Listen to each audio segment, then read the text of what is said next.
2011년 8월의 어느 깊은 밤, 거리에 어둠이 깔리고 가게의 불이 하나둘 꺼지기 시작하죠.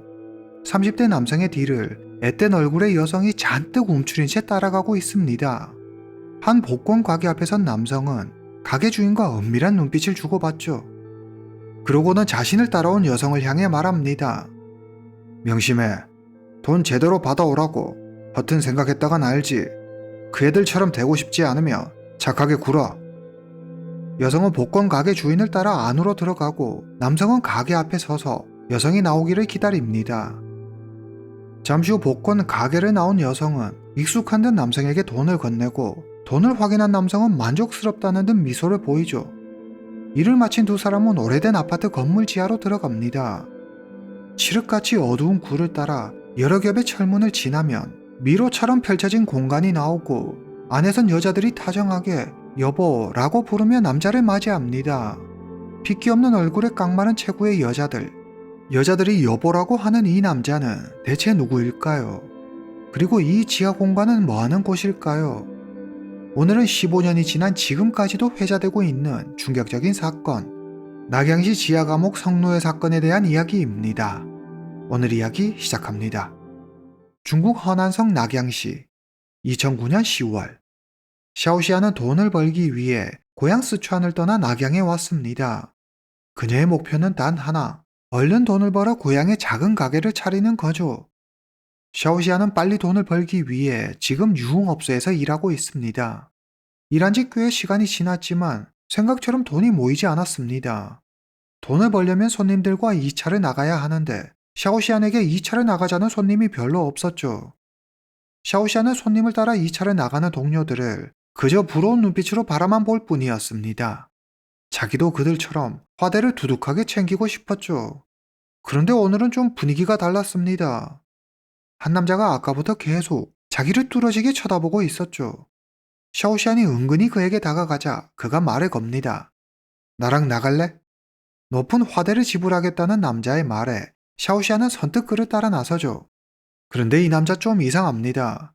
호텔이 아니라 어느 아주 오래된 아파트 건물 지하로 샤오시안을 데려가는 게 아니겠습니까? 샤오시안이 쭈뼛거리며 입구에서 머뭇거리자 남자가 말하죠. 호텔은 보는 눈도 많고 좀 그래.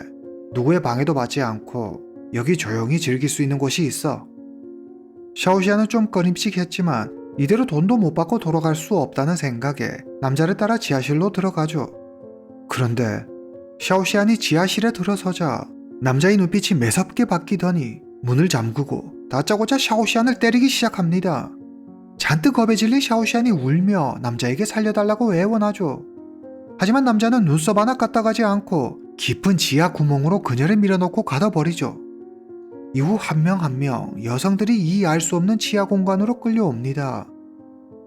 모두 샤오시안처럼 노래주점, 안마방 등 유흥업소에서 일하는 접대부들이었습니다. 남자는 접대부들을 왜 여기로 끌고 온 걸까요? 대체 이곳은 뭐하는 곳이며 남자의 정체는 뭘까요? 이름 리하오, 1977년 출생, 당시 나이 34세. 그는 허난성의 한 평범한 가정에서 태어났습니다. 어릴 때부터 침착하고 말수가 적어 어른들은 리하오를 의젓하고 얌전한 아이라고 생각했죠.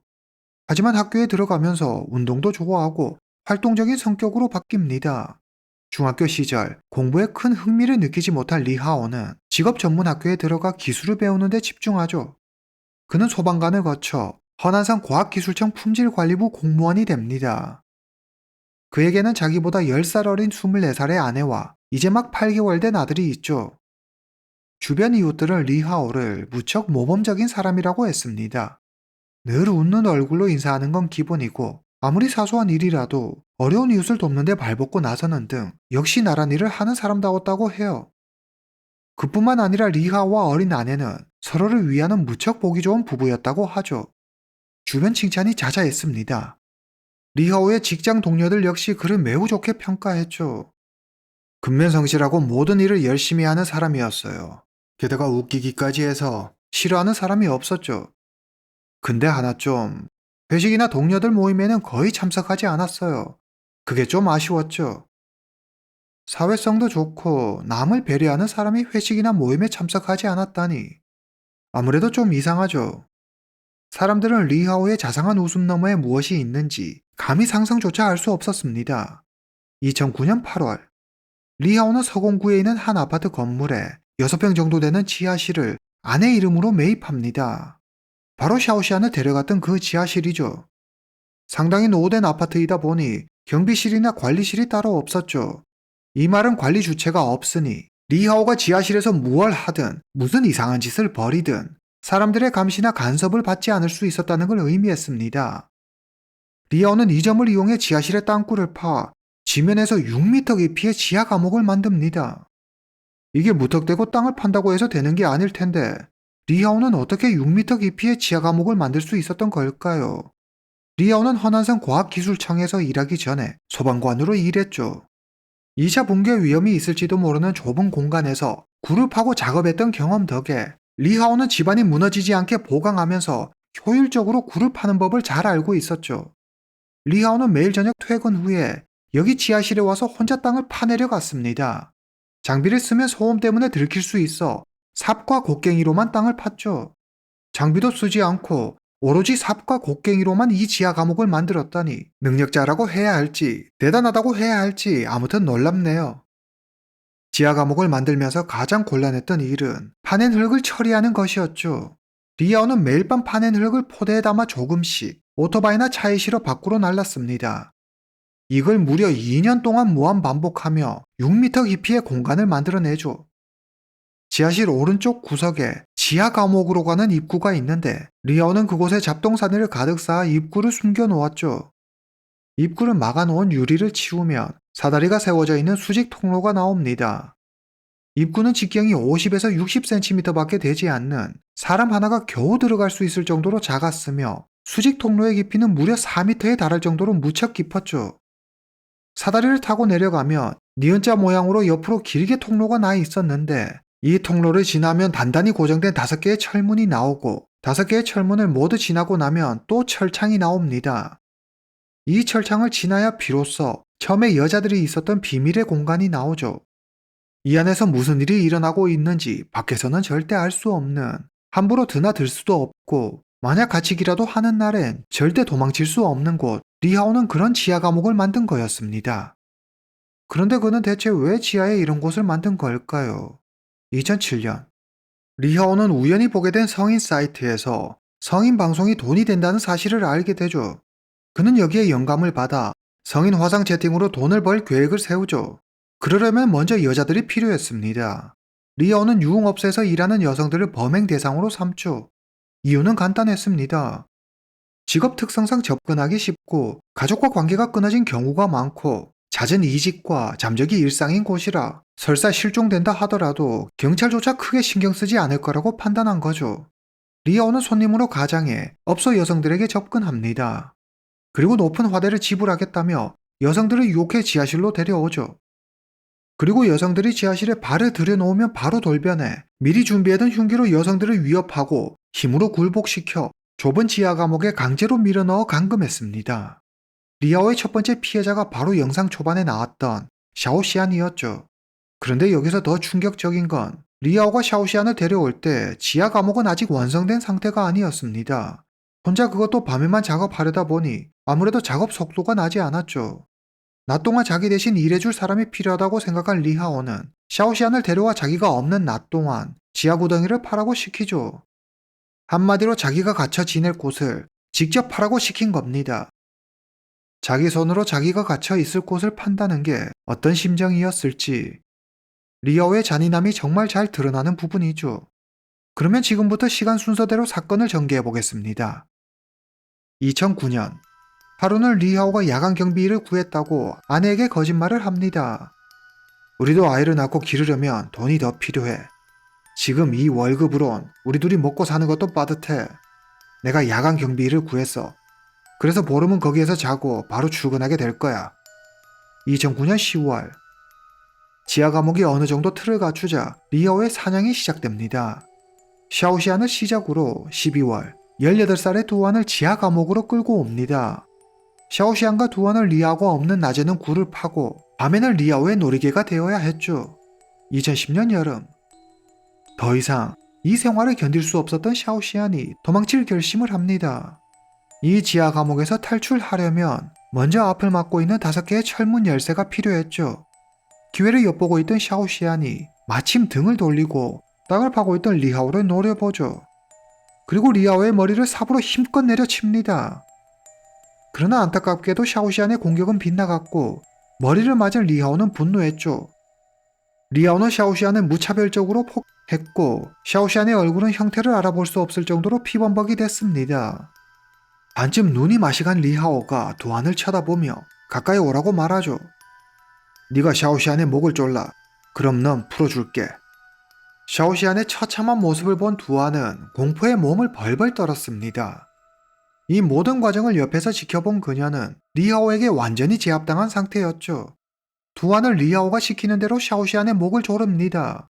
그리고 사망한 샤오시안을 지하 감옥 침대 밑에 구덩이를 파 그곳에 묻습니다. 이렇게 두안은 리하오와 공범이 되죠. 풀어주겠다던 리하오의 약속은 당연히 지켜지지 않았고 오히려 자기 말을 안 들으면 경찰에 가서 두안이 샤오시안을 죽였다고 말할 거라고 두안을 협박했죠. 이 일로 리하오는 두안을 육체적 정신적으로 완벽히 통제하게 됩니다. 2010년 12월 약 1년 후 리하오는 이전과 같은 방법으로 유흥업소에서 일하는 19세 소강을 지하 감옥으로 데려옵니다. 이미 두안이 리하오에게 장악된 상태였기 때문에 두안의 도움으로 소강은 이전 두 사람보다 더 빠르게 리하오에게 제압됐습니다. 2011년 초 리하오의 아내가 아들을 낳습니다. 아들이 태어나면서 경제적 압박이 더 커졌죠. 리하오는 이전보다 더 자주 유흥업소를 기웃거렸고 3월에 20살의 샤오장, 5월에 16살의 샤오차이를 지하 감옥으로 끌고 오죠. 리하오는 여성들을 반복적으로 그리고 수시로 폭하고 강했습니다. 그러다 샤오장이 리하오의 아이를 갖게 되죠. 그러나 리하오는 조금의 주저함도 없이 샤오장의 아이를 지워버립니다. 그는 여성들을 데리고 유료 구독 플랫폼에서 성인 방송 사업을 시작합니다. 지하 감옥에 컴퓨터와 웹캠을 설치하고 인터넷을 연결하죠. 두안, 소강, 샤오장, 샤오차이는 리하오의 강요와 협박에 의해 원치 않은 노출 사진과 비디오 촬영, 성인 방송 진행을 해야만 했습니다. 화상 채팅은 돈을 낸 회원들과 1대1 혹은 1대 다수 방식으로 이루어졌는데 여성들은 회원들 앞에서 벗은 몸을 보여주거나 행위를 묘사하는 동작을 해야 했습니다. 리하오는 이 모든 과정을 실시간으로 감시하고 통제했죠. 여성들은 리하오의 지속적인 협박과 광업에 의해 어쩔 수 없이 그가 시키는 대로 다 할 수밖에 없었습니다. 리하오는 그 대가로 30분당 52위안, 한화 약 1만원, 50분당 100위안, 한화 약 2만원의 돈을 받아 챙겼죠. 그런데 아무리 리하오가 무서웠다고 해도 4명이 힘을 합치면 충분히 리하오를 처치하고 지하 감옥을 탈출할 수 있지 않았을까요? 어떻게 4명이 다 리하오의 말에 복종하고 그가 시키는 대로 순순히 따른 걸까요? 여성들은 축축하고 빛도 들지 않는 어두컴컴한 지하 6m 깊이의 지하 감옥에서 생활했습니다. 공기도 희박한 이곳의 숨구멍은 리하오가 설치한 통기구가 유일했죠. 그는 지하 감옥에서 지상까지 관을 하나 연결하는데 고작 이 관 하나로 공기를 순환시키고 환기하기에는 역부족이었습니다. 내부는 항상 여성들의 오물 냄새, 썩은 음식 냄새, 습기 등으로 인해 참기 힘든 악취와 곰팡이로 가득했죠. 이런 열악한 환경에서 지내는 여성들에게 리하오는 이틀에 한 번 음식과 물을 주어 정신적으로, 육체적으로 피폐하게 만들었습니다. 리하오가 공급해주는 음식과 물 없이는 살 수 없었기 때문에 여성들은 생존을 위해 리하오에게 절대적으로 의존할 수밖에 없었습니다. 게다가 화장실도 따로 없어 그 안에서 생리적인 현상을 다 해결해야 했는데 이틀에 한 번 리하오가 지하 감옥에 올 때마다 여성들의 병과 쓰레기를 수거해 갔죠. 한마디로 리하오가 없으면 먹지도 마시지도 오물을 해결하지도 못하는 최악의 상황에 놓이게 되는 겁니다. 그만큼 지하 감옥에서 리하오는 절대적인 존재였죠. 그리고 무엇보다 리하오가 여성들을 완벽하게 장악하는 데에 두안의 역할이 컸습니다. 두안은 리하오에게 반항하면 어떤 일이 생기는지 이미 보았고 경험했습니다. 비참한 죽음뿐이었죠. 게다가 샤오시안을 죽이는데 함께한 공범이었기 때문에 두안은 리하오에게 절대 복종이었죠. 그녀는 리하오의 조력자로 잡혀온 여성들을 감시하고 교육하는 역할을 했습니다.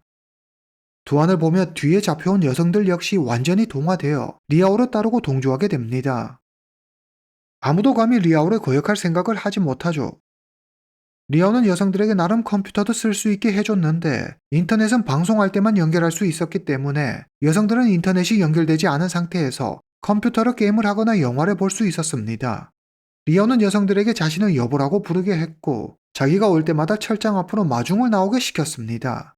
여성들은 그가 하라는 대로 그의 말을 철저히 따랐습니다.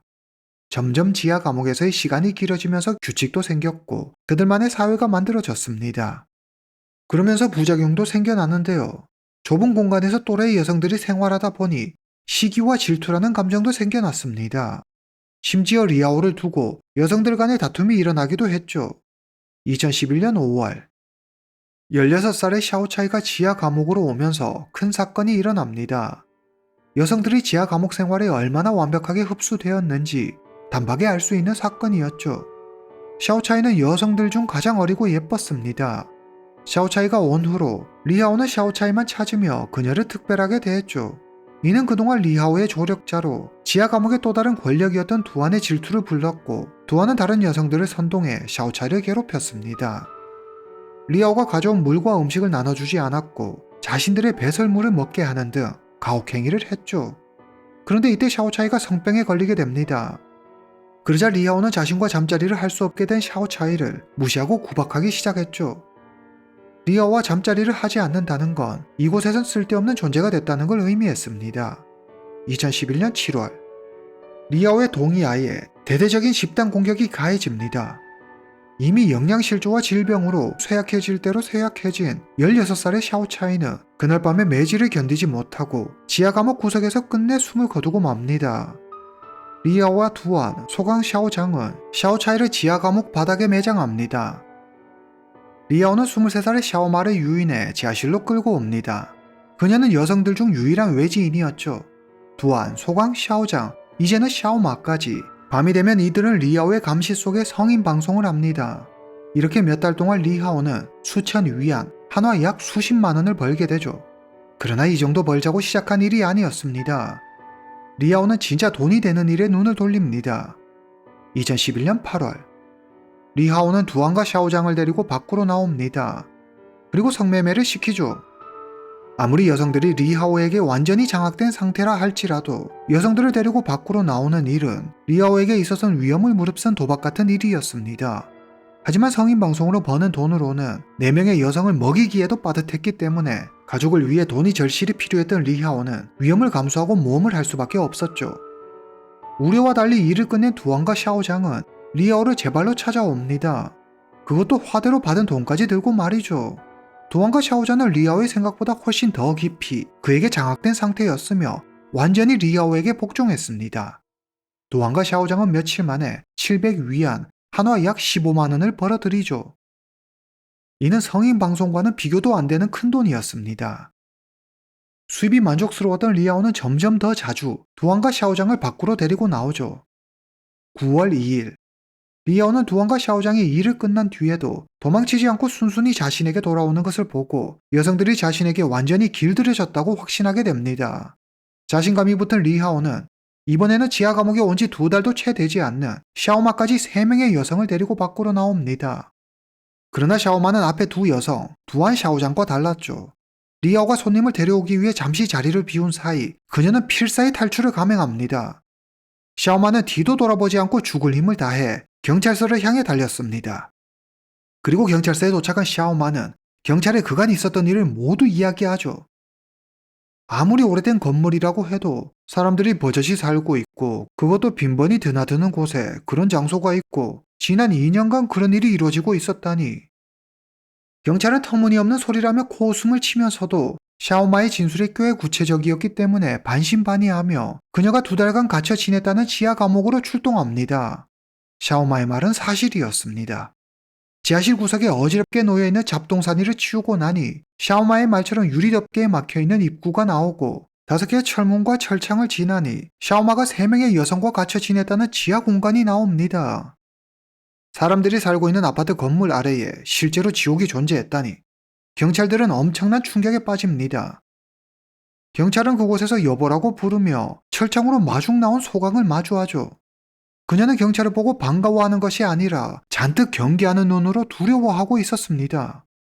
4명의 여성은 빛도 들지 않고 환기도 전혀 되지 않는 지하에 갇혀 제대로 먹지도 마시지도 못하면서 성착취와 폭을 당했으며 그것도 모자라 강제로 성인 방송을 하고 성매매까지 하고 있었습니다. 더 충격적인 사실은 이들은 한평 남짓한 방 2개에서 생활했는데 두구의 시신, 죽은 샤오슈안, 샤오차이와 같은 공간에서 생활하고 있었죠. 정체를 알 수 없는 온갖 오물 썩는 냄새에 시체 썩는 냄새까지 도저히 사람이 살 수 있는 곳이 아니었습니다. 경찰은 이후 성매매 현장에서 두안과 샤오장을 구출하죠. 그들은 두안, 소강, 샤오장, 샤오마 이렇게 4명의 여성을 경찰서로 데려가 조사하는데 경찰은 이들의 상태에 경악을 금치 못합니다. 얼마나 모직에 세뇌를 당했는지 여성들은 리아오에게 원한을 품거나 원망하고 탓하는 것이 아니라 그를 옹호하고 두둔했습니다. 오히려 깊은 애정을 느끼고 있는 듯했죠. 경찰이 여성들을 지옥에서 구출해줬지만 그들은 경찰을 적대시하고 경계했습니다. 전문가들은 이들이 스톡홀름 증후군을 앓고 있다고 판단하죠. 스톡홀름 증후군이란 피해자가 가해자에게 심리적으로 동화되어 동조하거나 애착, 연민을 느끼는 비이성적인 심리 현상을 말합니다.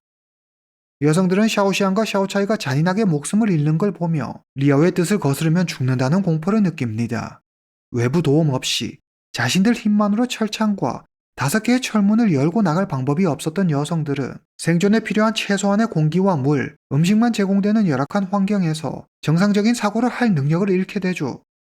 빛 한 점 들지 않은 어두운 지하 감옥에서 자신들에게 먹을 것과 마실 것, 그리고 여가 생활까지 세상의 모든 걸 제공해주는 리하오는 그녀들에게 없어서는 안 될 고마운 존재였죠. 리하오는 여성들을 살릴 수도 죽일 수도 있는 절대적인 위치에 있었습니다. 4명의 여성은 극심한 공포와 통제 상황에서 생존을 위한 본능적 방어 기제로 리아오를 자신들과 같은 편이라고 느끼고 있었고 자신들을 보살펴준 것에 대해 고마워하고 있었죠. 여성들이 구출되고 이틀 후 경찰은 고향 난양으로 도망가는 리아오를 검거하는 데 성공합니다. 리아오는 경찰 조사에서 돈 때문에 이 같은 일을 저질렀다고 말하죠. 공무원 월급으로는 아내와 둘이 살기도 빠듯했어요. 아들까지 태어난 마당에 돈이 이만저만 많이 드는 게 아니었죠. 먹고 살려면 어쩔 수 없었어요. 리아오의 친구들은 리아오가 종종 술자리에서 자기는 큰일을 할 사람이라고 말했다는 겁니다. 성공에 대한 강한 집착과 욕망이 있었다고 하죠. 경찰 역시 처음에는 말단 공무원이라는 신분과 낮은 급여가 리아오의 과시욕을 충족시키기에 부족했고 그래서 리아오가 이런 일을 저질렀다고 생각했습니다. 그러나 그렇다고 하기엔 그가 벌어들인 돈의 액수가 너무 적었죠.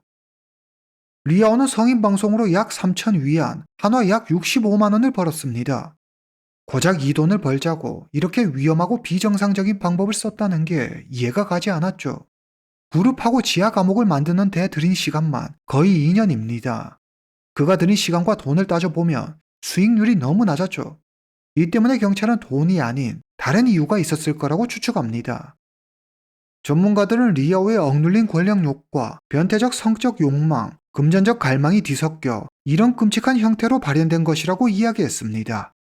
2012년 11월 30일 낙양 중구민민법원에서 해당 사건에 대한 재판이 열립니다. 법원은 살인, 강, 불법 감금, 성매매, 음란물 제작 및 유포 등의 혐의로 리아오에게 벌금 10,000위안, 한화 약 220만 원과 사형을 선고합니다. 리아오는 즉각 항소하지만 고등법원은 형을 확정하고 최고인민법원은 사형을 승인하죠. 2014년 1월 21일 리아오의 사형이 집행됩니다.